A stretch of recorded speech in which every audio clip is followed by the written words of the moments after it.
নমস্কার বন্ধুরা, কেমন আছেন সবাই? ভালো তো? পাপিয়ার ঘরোয়া রান্না চ্যানেলটিতে সকলকে জানাই স্বাগত।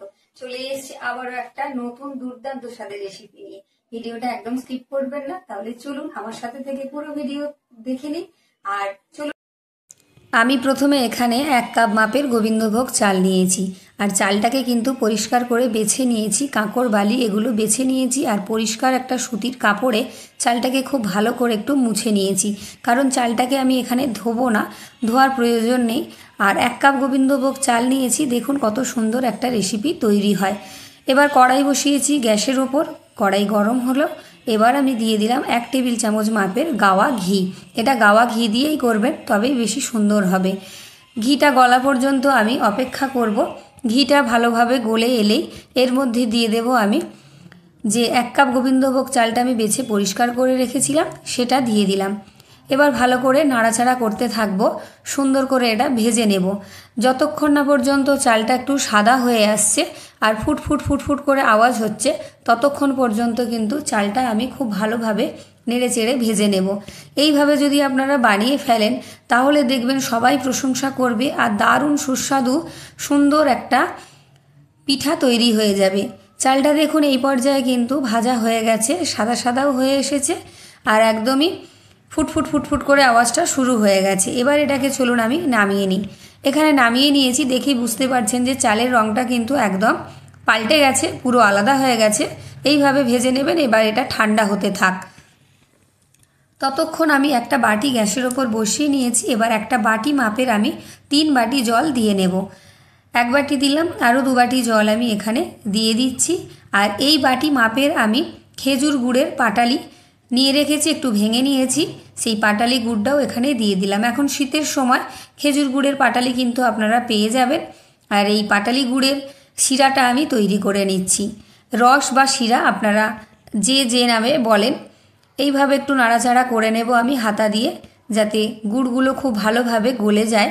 পাটালি গুড় তো একটু শক্ত হয়, এটা গলে যেতে একটু সময় লাগবে। গ্যাসটাকে মিডিয়ামে রেখেছি। আর সুন্দর একটা গন্ধ হওয়ার জন্য 3টে এলাচ থেতো করে এর মধ্যে আমি দিয়ে দিলাম। ভালো করে একটু নাড়াচাড়া করে ওদিকে রসটা তৈরি হোক, এদিকে আমি একটা মিক্সির বাটি নিয়ে নিয়েছি। আর বাটির মধ্যে আমি দিয়ে দিলাম ভেজে রাখা গোবিন্দভোগ চাল। এটা পুরোপুরি ঠান্ডা হয়ে গেছে। ঠান্ডা করে মিক্সির বাটিতে দিয়ে একটা মিহি পেস্ট তৈরি করে নেব।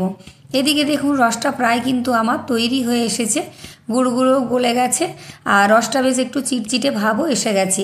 ঠিক একটু সর্ষের তেলের মতো চিটচিটে ভাব আসবে, বেশি ফুটিয়ে ঘন করার দরকার নেই। একটু সর্ষের তেলের মতো চিটচিটে ভাব আসলেই কিন্তু এটাকে নামিয়ে নিতে হবে। এটা তৈরি হয়ে গেছে, এটাকে আমি নামিয়ে নিচ্ছি। চলুন, এদিকে দেখুন চালের গুঁড়োটা কিন্তু আমার তৈরি হয়ে গেছে, ভালোভাবে গুঁড়ো করে নিয়েছি। এটাকে চালার আর কোনো দরকার নেই।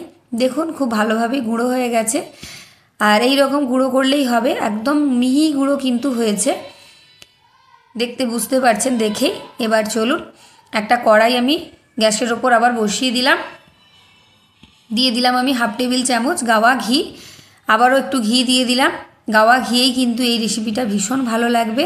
আর 1 বাটি দুধ, আমি বড় বাটির 1 বাটি দুধ আগে থেকেই ফুটিয়ে রেখেছিলাম, উষ্ণ গরম ছিল, সেটা এর মধ্যে দিয়ে দিলাম। ঘিয়ের মধ্যে দুধ দিয়ে একটু ফোটা পর্যন্ত অপেক্ষা করব, যতক্ষণ না ফুটে আসে ততক্ষণ এটাকে আমি একটু নেড়ে ছেড়ে নেব। এটা ফুটে উঠলেই আমি এর মধ্যে দিয়ে দেব যে চালের গুঁড়িটা করে রেখেছিলাম, সেই গুঁড়িটা অল্প অল্প করে দেব আর অল্প অল্প করে নাড়াচাড়া করতে থাকবো। আর গ্যাসটাকে কিন্তু এই সময় আমি একদমই কমিয়ে দিয়েছি, এটা সবসময় মাথায় রাখবেন, কারণ চালের গুঁড়িটা গরম দুধের মধ্যে দিলেই দলা পাকিয়ে যাবে, একসঙ্গে দিতে যাবেন না, অল্প অল্প করে দেবেন আর অল্প অল্প করে নাড়াচাড়া করবেন। এইভাবে ভালো করে আমি অল্প অল্প করে দিয়ে ভালো করে নাড়াচাড়া করে নিচ্ছি, যাতে কোনো রকম দলা ভাব না থাকে বা শক্ত হয়ে যায় না, শক্ত যেন না হয়ে যায়, সেই দিকটা খেয়াল রেখেই কিন্তু গ্যাস কমিয়ে নাড়াচাড়া করে নিতে হবে। এইভাবে হালকা করে নাড়তে চাড়তে থাকলেই কিন্তু পুরো দুধের সাথে চালের গুঁড়োটা একদম মিশে যাবে। পুরো চালের গুঁড়িটাই কিন্তু অল্প অল্প করে দিয়ে আমি পুরো চালের গুঁড়িটাই এখানে দিয়ে দিলাম। এবার নেড়ে ছেড়ে একটা সুন্দর ডো তৈরি করে নেব। ভালো করে নাড়াচাড়া করতে থাকতে থাকতে একটা সুন্দর ডো কিন্তু তৈরি হয়ে যাবে। দেখুন একদম কড়ার মাঝখানে এসে গেছে, আর এই সময়ই নামিয়ে নিতে হবে। আর বেশি নেড়েচেড়ে শক্ত করার প্রয়োজন নেই, একটু নরম অবস্থা থাকবে তখনই কিন্তু এটাকে নামিয়ে নিতে হবে। গ্যাস আমি এই পর্যায়ে কিন্তু বন্ধ করে নিয়েছি। এবার এই একটা থালার মধ্যে আমি এই ডোটাকে নামিয়ে নিচ্ছি। আর নামিয়ে নিয়েই কিন্তু আমি খুন্তি দিয়ে আরও কিছুক্ষণ ভালো করে একটু এইভাবে নেড়ে চেড়ে মেখে নেব। এটা গরম অবস্থাতেই করতে হবে, আর এটাকে বেশি ঠান্ডা করা যাবে না, গরম গরম অবস্থাতেই কিন্তু কাজটা করতে হবে। এরপর আমি হাত দিয়ে ভালো করে মেখে নেব। আর ভিডিওটা পুরো দেখুন, ভালো লাগলে ছোট্ট করে একটা লাইক করে দেবেন, কমেন্ট করবেন, আর চ্যানেলটি সাবস্ক্রাইব করে পাশে থাকা বেল আইকনটি প্রেস করে অল করে রাখবেন। আমার ভিডিও নোটিফিকেশান সবার আগে কিন্তু আপনার কাছে পৌঁছে যাবে। এর স্বাদটাকে বাড়িয়ে নেওয়ার জন্য আমি এখানে 2 টেবিল চামচ মাপের গুঁড়ো দুধ দিয়ে দিচ্ছি। এটা দিলে কিন্তু স্বাদটাও ভালো হবে, বাইন্ডিংটাও বেশ সুন্দর হবে। এটা ভালো করে দিয়ে দিলাম, দিয়ে হাত দিয়ে এবার আমি মেখে নেব। খুব ভালোভাবে এটাকে একটু সময় ধরে কিন্তু মেখে নিতে হবে। আর গরম গরম অবস্থাতেই কাজটা আপনারা করবেন, ঠান্ডা হয়ে গেলে কিন্তু এটা ভালো হবে না, ফেটে যেতে পারে। আর এইভাবে সুন্দর একটা কিন্তু আমি চমচম পিঠা তৈরি করে নিচ্ছি। দেখবেন কতটা সুন্দর হবে আর কতটা তাড়াতাড়ি হয়ে যাবে। এইভাবে গরম গরম অবস্থায় মেখে মেখে কিন্তু একটা সুন্দর ডো তৈরি হয়ে যাবে। দেখবেন একদম দলা পাকিয়ে আসবে হাতের সামনেই, আর বেশ ভালোভাবে কিন্তু এটা দলা পাকিয়ে একটা ডো তৈরি হয়ে যাবে। আর যদি আপনাদের মনে হয় যে হাতে লেগে যেতে পারে, তাহলে আপনারা হাতে একটু গাওয়া ঘি বা তেল মাখিয়ে নিতে পারেন। তবে আমি কিন্তু হাতে লাগাইনি, আর এটা কিন্তু সুন্দরভাবে মাখা হয়ে যাচ্ছে, আমার হাতেও লাগছে না। আর যারা ফেসবুক থেকে দেখছেন তারা পেজটি ফলো করে দেবেন। দেখুন আমার একটা সুন্দর কিন্তু এখানে ডো তৈরি হয়ে গেছে। এই ডোটা কিন্তু এখনও গরম আছে, ঠান্ডা হয়নি। আর দারুণ হয়, শীতকাল পড়েছে, পিঠে খাবে না কেউ, এটা তো হতেই পারে না। সবাই পিঠে পুলি ভালোবাসে, আমাদের বাঙালির ঘরে ঘরে কিন্তু শীত পড়ার শুরুতেই সবার বাড়িতে কিন্তু পিঠে পুলি মোটামুটি কম বেশি শুরু হয়ে গেছে। আর এটা দিয়ে দেখুন কত ভালো একটা সুন্দর চমচম পিঠা তৈরি হয়ে যায়। ডো তৈরি হয়ে গেছে, এবার এর থেকে অল্প অল্প করে আমি লেচির আকারে নিয়ে নেব। বেশি বেশি পরিমাণে নেওয়ার দরকার নেই, অল্প অল্প করে নিয়ে হাত দিয়ে বেশ এইভাবে একটু মুঠো মুঠো করে চেপে চেপে নিতে হবে, তাহলে সুন্দরভাবে কিন্তু একটা আকার হয়ে যাবে। এবার আমি হাতের চেটোর সাহায্যে একটু গোল পাকিয়ে নিচ্ছি, গোল পাকিয়ে নিয়ে একটু চ্যাপ্টা করে নিচ্ছি, তাহলে কিন্তু একটা বেশ সুন্দর আকৃতি এসে গেছে দেখুন। আর একটুও ফাটেনি। আপনারা কিন্তু যেরকম খুশি আপনাদের আকার দিয়ে নিতে পারেন, আর ফাটবে না এইভাবে যদি তৈরি করেন। একটুও কিন্তু ধারগুলো ফাটেনি, আপনাদেরও ফাটবে না ঠিক এইভাবে যদি তৈরি করেন। আমি একটা লম্বা করে নিচ্ছি, একটা গোল করেছি, একটা লম্বা আকারে করে নিচ্ছি। দেখুন এইভাবে কিন্তু তৈরি করে নেবেন। আর যখনই তৈরি করবেন প্রথমে কিন্তু লেচির আকারে নিয়ে হাতে আগে ভালো করে একটু মুঠো করে নেবেন। আর যদি হাতে লেগে যায় তাহলে হাতে একটু উষ্ণ গরম জল রাখবেন, জল হাত করে নেবেন মাঝে মাঝে, বা হাতে তেলও লাগিয়ে নিতে পারেন। এইভাবে কিন্তু করলে আপনাদের কোনো অসুবিধে হবে না, খুব সহজেই কিন্তু বানানো যাবে। দেখুন এই ধারগুলো একটুখানি এইভাবে হাত দিয়ে একটু গোল গোল করে নেবেন, একটু চেপে নেবেন। দেখুন একটুও কিন্তু ফাটেনি, ফাটবেও না, ভাজলেও ফাটবে না। এইভাবে যদি আপনারা তৈরি করেন একটাও ফাটবে না। এখানে কিন্তু আমি অনেকগুলো পিঠে তৈরি করে নিয়েছি দেখুন। এবার একটা একটা করে আমি প্লেটে তুলে নিচ্ছি। শীত পড়েছে, আর এইভাবে গোবিন্দভোগ চাল আর 1 চামচ ঘি দিয়ে আপনারা যদি বাড়িতে এইরকম চমচম পিঠা তৈরি করে নেন, তাহলে দেখবেন সকলেই কিন্তু প্রশংসা করবে, খেতে অসাধারণ লাগবে। এটা রেখেও খেতে পারবেন, বাড়িতে বানিয়ে কিছুদিন রেখেও খাওয়া যাবে। একটা প্লেটে আমি তুলে নিচ্ছি, আর 1 কাপ গোবিন্দভোগ চাল দিয়ে দেখুন কতগুলো চমচম পিঠা কিন্তু আমার তৈরি হয়ে গেছে। দেখতে সুন্দর লাগছে না? খেতেও সুন্দর লাগবে। এখানে কিন্তু আমার অনেকগুলো তৈরি করে আমি প্লেটে একদম সাজিয়ে নিয়েছি, দেখতেই পাচ্ছেন। দেখুন কতটা সুন্দর হলো, কত তাড়াতাড়ি হলো। এবার চলুন এগুলোকে আমি ভেজে নিই। তার জন্য আমি কড়াই বসিয়ে সাদা তেল দিয়ে তেলটাকে খুব ভালো করে গরম করে খুন্তি দিয়ে চারিদিকটা একটু বুলিয়ে নিলাম। আর ঠিক তেলটা গরম হয়েছে কিনা দেখার জন্য আমি অল্প একটু দিয়ে নিলাম। দেখুন এটা ভেসে উঠেছে, তেল গরম হয়ে গেছে।